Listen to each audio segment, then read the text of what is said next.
आज आपल्या ऐतिहासिक अशा आणि पवित्र समजल्या जाणाऱ्या यमाई माताच्या कृपा आशीर्वादानं यमाई मातेच्या वास्तव्यानं या वसलेल्या शिवरी गावामध्ये आज आपण एका छोटेखानी बैठकीच्या निमित्तानं उपस्थित झालो. बहुसंख्येने तरुण सहकारी, बहुसंख्येने महिला वर्ग या ठिकाणी उपस्थित आहे. थंडी वाजते, उशीर झाला तरी सर्वजण आज या ठिकाणी जवळपास 1.5 तास झालं माझी वाट बघत या ठिकाणी थांबला आहे. कारण मी राजुरीत गेलो, तिथेही असं तुमच्यासारख्या लोकांचं प्रेम त्यांनी बराच वेळ थांबून ठेवलं. तिथून मग मावळीमध्ये आलो, पिंपरीत आलो, तिथंही असंच समाज 200, 250, 300 लोकांचा समाज थांबून राहिला होता. मग तिथून इथं यायला उशीर झाला त्याबद्दल मी सर्वांचं मनापासून दिलगिरी व्यक्त करतो आणि माफी मागतो की मला यायला उशीर झाला. पण एवढं उशीर होऊन सुद्धा तुम्ही सगळी लोक आज माझा विचार ऐकण्यासाठी, मला ऐकण्यासाठी, मला भेटण्यासाठी तुम्ही इथं थांबला, ही मी माझं भाग्य समजतो. सगळ्यात महत्वाची गोष्ट, उद्याच्या काळात जिल्हा परिषदेच्या निवडणुका होत आहेत. जिल्हा परिषद म्हणजे स्थानिक स्वराज्य संस्थेमधील सर्वोच्च संस्था समजली जाते. म्हणजे विधानसभा नंतर जर नंबर लागत असेल तर तो जिल्हा परिषदेचा लागतो. मिनी मंत्रालय असं जिल्हा परिषदेला त्या ठिकाणी संबोधलं जातं. आणि मग जिल्हा परिषदेच्या माध्यमातून मी उद्याच्या काळामध्ये तुमचा सगळ्यांचा आशीर्वाद घेण्यासाठी आज आपण बैठक आयोजित केली. मला सगळ्यांचा आशीर्वाद घ्यायचा, सगळ्यांची साथ घ्यायची, सगळ्यांची सोबत घ्यायची. माझ्या बाबतीत तुम्ही सर्वांनी ऐकलं असेल, माझं नाव ऐकलं असेल, माझं काम ऐकलं असेल, माझ्या कुटुंबाची पार्श्वभूमी काही लोकांना माहिती असेल, काही लोकांना माहिती नसेल. ही थोडक्यात मी सांगतो. माझं नाव अमोल दत्तात्रय कामठे. मी कुंभारवण गावचा रहिवासी असून 2015 ते 2020 या सालामध्ये मी वयाच्या 25व्या वर्षी कुंभारवण गावचं प्रमुख पद, सरपंच पद मी त्या ठिकाणी भूषवलं. त्यावेळेस माझं लग्न नव्हतं, मग बिगर लग्नाचंच मला सरपंच पद माझ्या गावाने दिलं. मग ते सरपंच पदाच्या माध्यमातून मी गावची सेवा केली, रस्ते केले, शेतीच्या पाण्याचा प्रश्न, पिण्याच्या पाण्याचा प्रश्न, शिक्षणाचा प्रश्न, आरोग्याचा प्रश्न, तरुणांच्या रोजगाराचा प्रश्न, व्यवसायाच्या बाबतीत काही प्रश्न असतील, जिथं जिथं शक्य होईल तिथं न्याय द्यायचा प्रयत्न केला. जिथं जिथं शक्य होईल तिथं सत्तेच्या बाजूने उभं राहायचं मी काम केलं. आणि त्याच्यानंतर 2020 साली परत निवडणूक लढलो. 2020 साली 7ही सदस्य माझ्या विचाराचे निवडून आले आणि तिथं आम्ही आज 5 वर्ष झालं पुन्हा काम करतो. जवळपास 10 वर्ष झालं मी ग्रामपंचायतमध्ये काम करतोय. मग नुसतंच ग्रामपंचायत पुरतं मर्यादित न राहता व्यापक स्वरूपात काम केलं पाहिजे म्हणून मी शेजारच्या गावांमध्ये, तालुक्यातील बऱ्याचशा ठिकाणी वेगवेगळ्या सामाजिक उपक्रमांच्या माध्यमातून मी काम केले. तसं पाहिलं तर 4 पिढ्या झालं आम्ही पांडुरंगाची सेवा करतो. 4 पिढ्या झालं आम्ही माळकरी, वारकरी, पंढरपूरच्या पांडुरंगाची सेवा करायची. आणि ही सेवा करत असताना माझ्या वारकरी बांधवाची सेवा करायची, कारण ती सेवा मी सगळ्यात श्रेष्ठ सेवा समजतो. वारकरी सेवा ही सर्वात श्रेष्ठ सेवा मी समजतो आणि ती आजपर्यंत आम्ही करत आलोय. त्याचाच वारसा मला आहे वडिलांपासून, पंजांपासून आणि माझ्या पुढच्या पिढीला सुद्धा. आणि म्हणजे अभिमानाची गोष्ट अशी की माझा जन्म एकादशीचा आहे. म्हणजे जबाबदारीनं सांगतोय मारुतीराजा समोर, माझा जन्म एकादशीचा आहे. माझा मुलगा आहे 6-7 वर्षाचा. आता एवढ्या व्यस्त कामामध्ये मुलाचं वय सुद्धा मला एक्झॅक्ट सांगता येणं 6-7 वर्षाचा असत. त्याचा सुद्धा जन्म एकादशी. जुन्या लोकांचा जन्म म्हणजे वडिलांचा जन्म. पूर्वी शाळेमध्ये ज्यावेळेस आपण जुनी लोक जायची त्यावेळेस असा हात लागला कानाला की शाळेत घालायचं. जन्मतारखा काय फिक्स नव्हत्या. शाळेत घालायचं म्हणून ती 1 जून तारीख लागली जायची. वडिलांच्या पत्रिकेवर त्या दाखल्यावरती 1-6 तारीख आहे. पण जबाबदारीने सांगतो की वडिलांचा सुद्धा जन्म 100% एकादशीचाच असणार. आमची परंपरा आहे. शेवटी जन्मोजन्मी आम्ही बहुपुण्य केले तेव्हा त्या विठ्ठले कृपा केली. ह्या जन्मातलं काम नाही किंवा ही 4-8 वर्षातलं देवाची सेवा नाही. आमची मुलगी इथे, तिला माहिती आहे सगळं माझ्या कुटुंबाची परिस्थिती आणि त्यामुळं ही पिढीजात सेवा आहे. म्हणून भगवंताची ही कृपा झालेली, भगवंताचा हा आशीर्वाद. माझ्या वडिलांची मिराशी का देवा, तुझी चरण सेवा पांडुरंगा. पांडुरंगाचे चरणाशिवाय दुसरं कुणाचं चरण मला तरी दिसत नाही. त्यामुळं आजचा हा जो समाज माझ्या पाठीशी उभा राहिलाय हा जो 27 गावातील जिल्हा परिषदेच्या गटामधील जो समाज या ठिकाणी माझ्या पाठीशी उभा राहिला, मग हा समाज उभा राहत असताना आता तुम्ही सगळी लोक इथं उपस्थित राहिल्या, मग मी गरीब आहे का मी श्रीमंत आहे, मी कुठल्या पक्षाचा आहे, मी कुठल्या जातीचा आहे, मी कुठल्या धर्माचा आहे, हा विचार तुम्ही कुठे केला नाही. फक्त एक व्यक्तिमत्व म्हणून, एक माणूस म्हणून, एक माळकरी म्हणून, एक वारकरी म्हणून आणि आपल्या कुटुंबातील माणूस म्हणून, की बाबा सर्वसामान्य माणूस म्हणून आपण त्या ठिकाणी सगळी जण मला आशीर्वाद देण्यासाठी आता जवळपास 9 वाजले. हे 9 वाजता सुद्धा महिलांचे काही स्वयंपाक राहिले असतील. मला मग अशी कुणाला म्हणला महिला बिगर स्वयंपाक करता आल्या तुमच्यासाठी.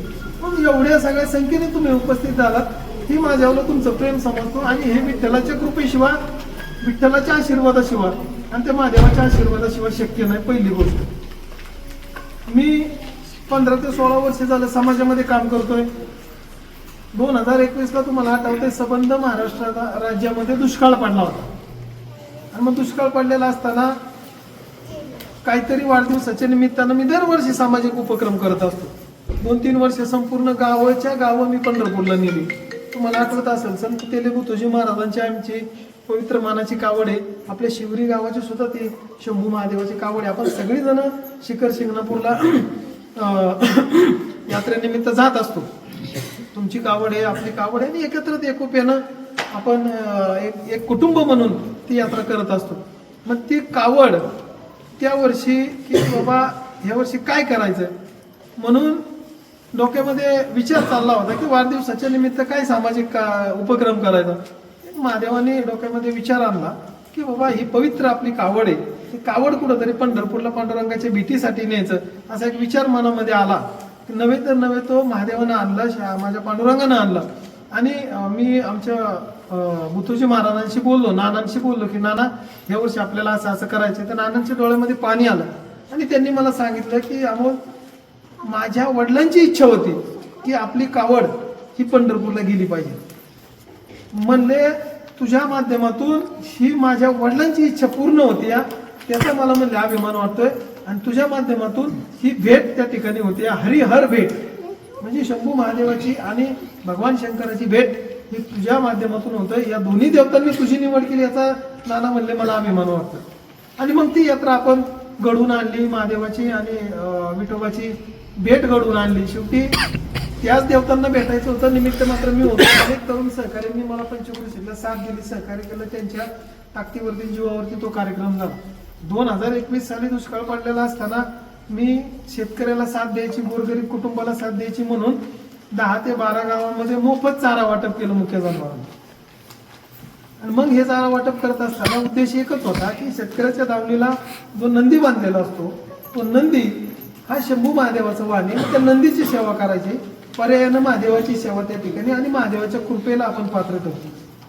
दुसरी गोष्ट, 33 कोटी देवता जिच्यामध्ये वास करतात ती आपली गायी, पवित्र गायी आपल्या दावणीला असते, शेतकऱ्याच्या दावणीला असते. त्या गायीची सेवा करायची, पर्यायानं 33 कोटी देवतांची सेवा आपल्याला घडते. आणि मग यमाई मातेची सेवा याच्यापेक्षा वेगळी काय नाही, पांडुरंगाची सेवा याच्यापेक्षा वेगळी काय नाही. पांडुरंग म्हणत नाही रोजच माझ्यापाशी या, रोजच मला तुम्ही अभिषेक घाला. समाजसेवा हीच ईश्वर सेवा.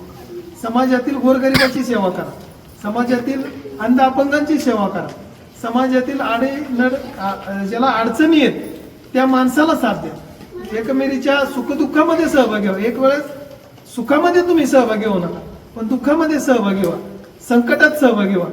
आणि हीच खरी तर परमेश्वराची सेवा असते. ह्याच्यापेक्षा वेगळी परमेश्वराची सेवा काही नाही. आणि मग आजपर्यंत हे सगळा कार्यक्रम, ही सगळी समाजसेवा मी आणि माझा परिवार त्या ठिकाणी आजपर्यंत करत आलो. गोरगरीब कुटुंबामध्ये हॉस्पिटलचा काय प्रश्न असेल, आर्थिक गोष्टीची मदत लागत असेल तरी आपण त्या ठिकाणी करत आलो. गरीब कुटुंबातील काही मुलं सुशिक्षित असतात, डोकं हुशार असतं, परंतु त्यांना उच्च शिक्षण घेता येत नाही, पण त्या ठिकाणी सुद्धा आपण मदत केलेली आहे आणि करतोय. शेवटी ह्या हाताने केलेलं भाऊ ह्या हाताला सुद्धा कळलं नाही पाहिजे. मग अशा पद्धतीचं काम आपण समाजामध्ये करतो. गेल्या वर्षी पंढरपूरच्या वारीमध्ये माझा वारकरी ताकदीनं, एनर्जीनं आणि शक्तीनं पंढरपूरमध्ये गेला पाहिजे आणि त्याची वारी पूर्ण झाली पाहिजे, हा उद्देश डोळ्यासमोर ठेवून प्रत्येक वारकऱ्याला मी 250 ml मसाले दूध वाटप करत होतो. त्या भागातले आपले बरेचसे वारकरी संत सोपानकाका महाराजांच्या सोहळ्यामध्ये चालत असतात. रोज एक पिशवी दुधाची वारकऱ्याला मी देत होतो की विनासायास न थकता पंढरपूरला वारकरी गेला पाहिजे आणि पांडुरंगाच्या दरबारात पोहोचला पाहिजे आणि त्याची वारी पूर्ण झाली पाहिजे. वारी एक वारी म्हणजे हे जन्मोजन्मीचं पुण्य आहे. सगळ्यांनी केली पाहिजे वारी आयुष्यामध्ये एकदा तरी, आणि मग ती वारी पूर्ण झाली पाहिजे म्हणून छोटासा हातभार म्हणून पांडुरंगाच्या आदेशानं त्यांच्या सूचनेनुसार आपण ही सेवा करत होतो. अनेक प्रकारच्या आपण समाजसेवेची कामं इथं तरुण सहकारी माझे बसलेत, आमचे खळदचे आहेत, आमच्या पंचक्रोशीचे आहेत, शिवडीचे आहेत. काय तरुणांना माझा स्वभाव माहिती आहे, माझं त्या ठिकाणी काम माहिती आहे. माझ्यापर्यंत आलेला प्रश्न हा माझ्यापर्यंतच संपतो, त्याचं उत्तरच माझ्यापर्यंत मिळतं. त्याचं कारण म्हणजे भगवंताचा आशीर्वाद हा एकमेव त्याचं कारण आहे. शेवटी त्यांनी दिलेली मला ताकद, त्यांनी जोडलेली काही माणसं आणि त्यांनी दिलेलं प्रेम, ह्याच्याच आधारावर मी लोकांना मदत करत असतो, तरुणांना सहकार्य करत असतो. तरुणांच्या बाबतीत उद्याच्या काळामध्ये जे काय रोजगाराचा प्रश्न आहे, शिक्षण आहे परंतु शिक्षणाप्रमाणे नोकरी नाही. BSc झालाय BSc केमिस्ट्री झालाय पण एखाद्या कारखान्यामध्ये तो शिपाई म्हणून काम करत असतो. मग त्यांची लेवल नाही, लेवल त्यांची त्या एखाद्या केमिकल सारख्या कंपनीमध्ये काम करण्याची, पगार पाणी चांगला मिळणं गरजेचं आहे. मग शिक्षणाप्रमाणे तरुणांना नोकरी देणं. काही तरुण व्यावसायिक आहेत, त्यांच्या अंगामध्ये कला आहेत, चांगले गुण आहेत, परंतु आर्थिक गोष्ट नसल्यामुळं, पैसे नसल्यामुळं त्यांना ते व्यवसाय करता येत नाही. मग त्यांना व्यवसायासाठी भाऊ आपल्याला आर्थिक गोष्टीची कोणत्या ना कोणत्या माध्यमातून उपलब्धता करून द्यायची आणि मग व्यवसाय चांगला चालला, वर्गा कुटुंबातील नोकरीला लागला, 2 पैसे कमवू लागला. मग ह्याच्यापेक्षा आनंद कुठल्या मुलाच्या आईबापाला वेगळा आनंद नसतो असं मला या ठिकाणी वाटतं. आपला मुलगा स्वतःच्या पायावर उभा राहायला पाहिजे, आपल्या मुलांनी 2 रुपये कमावले पाहिजे आणि आपला मुलगा त्या ठिकाणी समाजामध्ये नावारूपाला आला पाहिजे. हीच मला तर वाटते प्रत्येक आईवडिलाची अपेक्षा असते आणि ह्याच्यापेक्षा वेगळं मुलाकडून आईवडिलांची अपेक्षा वेगळी काय नसते. ती आपल्याला करायची, ती आपण करत आलोय आणि तेच काम आपल्याला उद्याच्या काळामध्ये करायचं. आता ह्यांनी बरेचसे सहकारी माझ्यासोबत असतात. कुठलाही कोणी पक्ष बघत नाही, काय बघत नाही, काय बघत नाही. माणूस म्हणून, माणसाने केलेलं काम म्हणून, कर्तृत्व म्हणून, नेतृत्व म्हणून आणि दातृत्व म्हणून सगळेजण आज माझ्यासोबत त्या ठिकाणी काम करतात. म्हणून उद्याच्या काळात जिल्हा परिषदेच्या माध्यमातून आपण सर्वांनी मला सहकार्य करा. मी एक सामान्य कुटुंबातील, शेतकरी कुटुंबातील आणि वारकऱ्याची परंपरा असणाऱ्या कुटुंबातील, माझ्या घरामध्ये कोण जिल्हा परिषद सदस्य होऊन गेलेलं नाही, माझ्या घरामध्ये कोण आमदार खासदार न माझ्या नातेवाईकाच्याच कोण एवढं मोठा पदाधिकारी होऊन गेलेलं नाही. भाऊ ग्रामपंचायत सदस्य झालो मीच झालो, माझ्या व्यतिरिक्त सदस्य सुद्धा माझ्या कुटुंबामध्ये कुणी नाही. आणि मग एक सामान्य कुटुंबाची परंपरा आहे, कुणाचा वारसा नाही, कोण माझ्या घरात मोठा उद्योगपती नाही, न नातेवाईकांच्यात कोण उद्योगपती. मला एकच वारसा आहे भाऊ, पांडुरंगाच्या सेवेचा वारसा. हाच खरं वारसा त्या ठिकाणी मला आज समाजात नावारूपाला आणतो. आपण महिलांसाठी खूप काम केलं. आता तुम्ही बघितलं होम मिनिस्टरचं मी जवळपास 4 कार्यक्रम तालुक्यात घेतले. किंवा रोज तुम्ही लोक सकाळी पाठ उठता, काम करता, मुलांचं बघायचं, आपल्या पतीचं आवरायचं, त्याला मुलांना शाळेत पाठवायचं, त्यांचं आवरायचं, दिवसभर शेतात कष्ट करायचं, संध्याकाळी घरी आलं की परत स्वयंपाक करायचा, सगळ्यांना जीव घालायचं आणि सगळं उरकून 11-12 वाजता झोपायचं. मग दिवसभर हे दिनचर्या चालत असताना तुम्ही लोक त्या ठिकाणी स्वतःचं जीवन जगायचं विसरून गेलेलं. एक मानसिक तणावाखाली, एक जबाबदारीच्या ओझ्याखाली ग्रामीण भागातील महिला मंडळी त्या ठिकाणी ते जगत असतात. आणि मग त्यांना कुठंतरी व्यासपीठ तयार करायचं, कुठंतरी त्यांच्यामध्ये असणारे कलागुण समाजासमोर आणायचे. आणि म्हणून आपण होम मिनिस्टर सारखा एक आनंददायी कार्यक्रम, उत्साहवर्धक कार्यक्रम आपण त्या ठिकाणी महिलांच्यासाठी केलता. तर तुम्ही लोक त्यामध्ये सहभागी झाला होता. आज आपण अपेक्षा धरली होती भाऊ, 2-2.5 हजार लोकांची त्या खळदमध्ये आपण कार्यक्रम घेतला माऊली गार्डनला. 2-2.5 हजार लोकांची मी अपेक्षा धरली होती, तेवढ्याच लोकांचं जेवण बनवलं होतं. पण महिला मंडळी 5.5-6 हजाराच्या आसपास आल्या. आपल्याला जेवण कमी पडलं, आपण नंतर जेवण परत वाढा. म्हणजे एवढा प्रतिसाद. महिलांनी तो कार्यक्रम अतिशय आनंदाने साजरा केला, अनुभवला. तुम्ही बघितलं किती गमतीशीर उखाणे महिलांनी घेतले, म्हणजे किती गमतीशीर उखाणे महिलांनी घेतले. आणि शेवटी एक त्यांनाही आनंद मिळणं गरजेचं आहे. शेवटी रोजच्या मानसिकता एक दबावाखाली कुठंतरी असते, एक कुठंतरी त्यांच्यामधले कलागुण दाबले गेलेले असतात, त्याला व्यासपीठ आपण निर्माण करून देणं, एक भाऊबीज भेट म्हणून एक कुठेतरी स्त्री शक्तीचा सन्मान करायचा. शेवटी स्त्री म्हणजे हे पार्वतीचं रूप आहे, स्त्री म्हणजे यमाई मातेचं रूप. मग ज्या घरामध्ये स्त्रीला किंमत दिली जाते, ज्या घरामध्ये स्त्रीची पूजा केली जाते, त्या घरामध्ये लक्ष्मी नांदते, त्या घरामध्ये आरोग्य नांदतं, त्या घरामध्ये सुख शांती समाधान नांदतं. हा माझा अनुभव. म्हणून महिलेचा सन्मान केला पाहिजे. आपण त्यांना एक भाऊबीज भेट म्हणून सन्मानाची मानाची एक साडी सुद्धा देतो. आणि मग अशा पद्धतीनं आपण वेगवेगळ्या समाजातील घटकांमध्ये स्तरांमध्ये प्रत्येकासाठी आजपर्यंत काम करत आलो. आणि हेच काम उद्याच्या काळामध्ये आपल्याला या जिल्हा परिषदेच्या गटामध्ये करायचं. म्हणून सगळ्यांनी मला साथ द्या, सगळ्यांनी मला आशीर्वाद द्या, सगळ्यांनी मला मदत करा. पंढरपूरचा वारकरी आणि जिल्हा परिषदेचा मानकरी अशा पद्धतीचा बहुमान होण्यासाठी सगळ्यांनी मला आशीर्वाद द्या. एकच सांगतो की तुम्ही दिलेला आशीर्वाद आणि तुम्ही दिलेली साथ आणि तुम्ही केलेली मला मदत 100% त्या पांडुरंगाच्या दरबारात पोहोचल्याशिवाय राहणार नाही. 100% उद्या भगवान पंढरीश, कारण भगवान पंढरीश आणि त्याचा वारकरी, त्या वारकऱ्यावरती सगळे देव त्या वारकऱ्याला जवळ घेत असतात. सगळे देव, कुठलाही देव वारकऱ्यावर नाराज नसतो. म्हणून हा आदेशच मुळात वैकुंठातला आहे. हा इथल्या कुठल्या नेत्याचा आदेश नाही निवडणूक लढवणं, हा आदेशच मुळात वैकुंठातला आहे. मग हा आदेश वैकुंठात असल्यामुळे भगवान पांडुरंगाने निवडणूक हातात घेतलेली, ही शंभू महादेवांनी निवडणूक हातात घेतलेली. तुम्ही पाहताय की एक सामान्य कुटुंबातील मुलगा आज एवढ्या मोठ्या प्रस्थापितांना कशा पद्धतीने धक्क्यावर धक्के देतोय. रोज एवढे मोठे कार्यक्रम या गटातच नाही तर तालुक्याच्या कानाकोपऱ्यात आपलं नाव गेले. तुम्हाला नातेवाईक सांगत असताल, तुम्ही अनुभवताय की एवढी मोठी ताकद आपल्या मागे पांडुरंगाने उभी केली. शेवटी त्याची कृपा असल्याशिवाय ही शक्य नाही. म्हणून त्याची कृपा झाली. उद्याच्या काळामध्ये जबाबदारीनं सांगतो, म्हणजे सांगताना भावनिक होतोय जरा. एवढं नातं पांडुरंगाचं माझं आहे, माझा श्वास आहे, माझा आत्मा आहे, आणि जे माझं काय आहे ते सर्वस्व माझा विठ्ठल आहे. उद्याच्या काळामध्ये भाऊ भगवान पांडुरंग आणि रुक्मिणी माता कुटुंबासहित या भागात प्रचाराला असणार. तुम्ही आज सांगतो तुम्हाला, शंभू महादेव कैलासातून आपल्या पार्वती सोबत आपल्या कुटुंबासोबत माझ्या प्रचाराला या ठिकाणी असणार. वेळोवेळी पावलोपावली तुम्हाला अनुभव येईल. हा फक्त ट्रेलर आहे, पिक्चर अजून खूप मोठा आहे. कारण एक आहे, ज्यावेळेस समाजकारण करत असताना, राजकारण करत असताना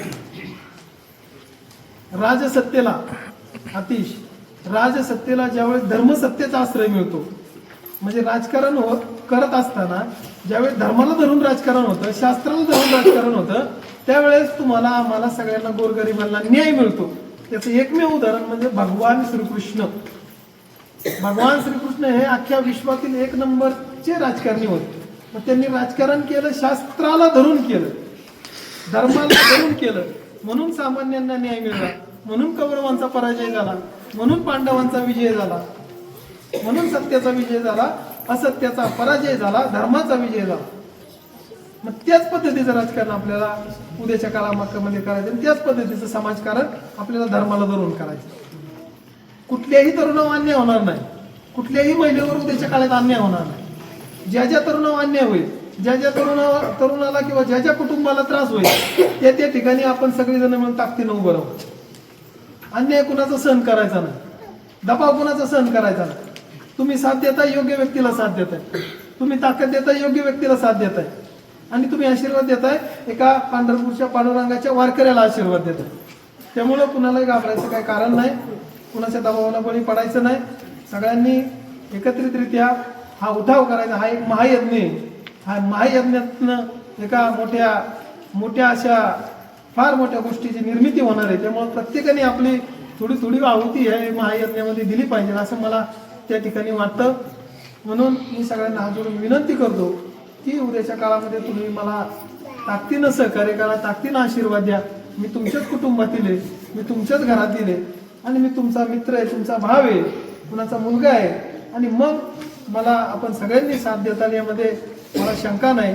एवढा उशीर झाला, तुम्ही सगळेजण माझी वाट बघत थांबला, त्याबद्दल मी मनापासून तुमचं मनापासून आभार व्यक्त करतो, ऋण व्यक्त करतो. आणि शेवटी जसा मी माझा प्रचार करतो तसा तसा आपल्या पांडुरंगाचा प्रचार आणि प्रसार करणं मला त्या ठिकाणी योग्य वाटतं. म्हणून जाता जाता एक उपदेश करतो की ज्या भक्त पुंडलिकाच्या आईवडिलांच्या सेवेमुळं भगवान पंढरीशाला वैकुंठ सोडून पंढरपूरमध्ये यावं लागलं. आणि आज 28 युग समाजाच्या कल्याणासाठी, सत्तेच्या उद्धारासाठी आणि न्यायासाठी भगवान पंढरीश पांडुरंग विटेवरती, डबरेवरती हात ठेवून त्या ठिकाणी पंढरपूरमध्ये उभे आहेत. त्याच पद्धतीच्या आई वडिलाची सेवा माझ्या तरुण सहकार्याने प्रत्येकाने आपल्या आई वडिलाची सेवा करावी, गळ्यामध्ये पवित्र तुळशीची माळ घालावी आणि रोज 10 मिनिट का होईना रामकृष्ण हरिमंत्राचा जप करावा. आयुष्याचा उद्धार झाल्याशिवाय राहणार नाही. एवढंच एक मी जाता जाता सर्वांना सांगतो. पुन्हा एकदा आपल्या सर्वांना मी आभार व्यक्त करतो आणि ऋण व्यक्त करतो की एवढ्या मोठ्या संख्येने आपण या ठिकाणी उपस्थित झालात. आणि सर्व माझ्या तरुण सहकार्यांनी हे आजचं नियोजन केलं. कुणाला असेल, अभि असेल, अक्षय असेल, संतोषदादा असतील, भाऊ असतील आणि गणेश असेल, ही सर्वच मंडळी आमचे खळचे सहकारी आले त्या ठिकाणी. आपण सर्वच मंडळी या ठिकाणी उपस्थित झालात, मला साथ दिली. मी सर्वांचा मनापासून आभार मानतो, ऋण व्यक्त करतो. ताईंनी ज्या काही 2 गोष्टी मांडल्या, पिण्याच्या पाण्याच्या बाबतीचा जो काही प्रश्न आहे आणि या अस्मिता भवनचा जो काही प्रश्न आहे, ताई 100% सांगतो तुमच्या ज्या काही मागण्या आहेत उद्याच्या काळामध्ये हा जिल्हा परिषदेमध्ये गेलेला वारकरी तुम्हाला शब्द देतो की तुमचा एकही प्रश्न प्रलंबित राहणार नाही. प्रत्येक प्रश्न मी सोडवण्याचं काम करेन. हा तुम्ही नेत्यांनी दिलेला शब्द नाही किंवा कोल्ह्या पुढाऱ्यांनी दिलेला शब्द नाही, हा एका पांडुरंगाच्या सेवकाने आणि वारकऱ्यांनी दिलेला शब्द आहे. त्यामुळे तो शब्द पूर्ण करायची जबाबदारी पांडुरंगाची आहे. त्यामुळे त्याच्यामध्ये तुम्ही निश्चिंत राहा. देवाने एकदा काम हातात घेतलं की ते थांबत नाही, ते पूर्णत्वातच जात असतं. म्हणून सगळ्यांची सगळी कामं होत राहतील. हीच 2 कामं नाही, अजून काही कामं असतील ते आपण सगळी कामं मार्गी लावायचा प्रयत्न करू. उद्याच्या काळात कुणी थापांना बळी पडू नका. अनेक लोक येणार आहेत. कोण म्हणेल मला अजितदादांनी शब्द दिलाय, कोण म्हणेल अजितदादांनी मला जिल्हा परिषद अध्यक्षाचा शब्द दिलाय. अशा अनेक अफवा मार्केटमध्ये येणार आहे. सगळ्यांच्या पायाखालची वाळू सरकलेली आहे, माती सरकलेली आहे. अनेक अफवा येतात, माझ्यावर सुद्धा अनेक आरोप सुद्धा होणार आहेत. काय उद्या असं होणार आहे 100 कौरव एका साईडला होणार आहेत आणि एकटा 5 पांडव एका साईडला होणार आहेत.